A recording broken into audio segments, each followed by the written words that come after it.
Yeah. You see what you did? Yeah. You did it twice on me.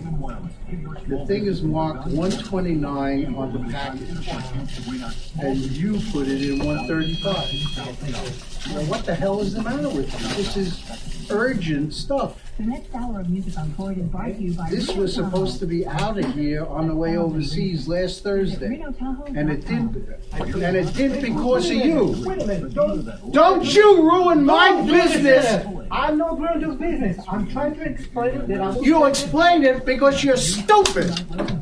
You were supposed to go to 129, it's marked 129, Yeah. and you put it in 135, and then you send me a text and you tell me it's not here.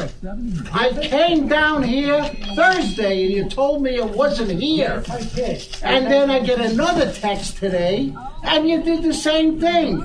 You put it in 135. The only one that we have is 135. We don't have anyone. This is 129. But you made a mistake, And right? that's why I'm saying right now that I will fix this one. If this one needs to go out, I will pay.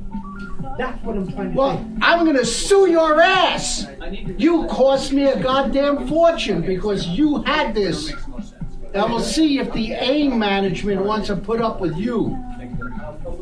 Sir, we all make mistakes. And that's what I'm saying. You make it consistently. Yes, you did it twice to me already.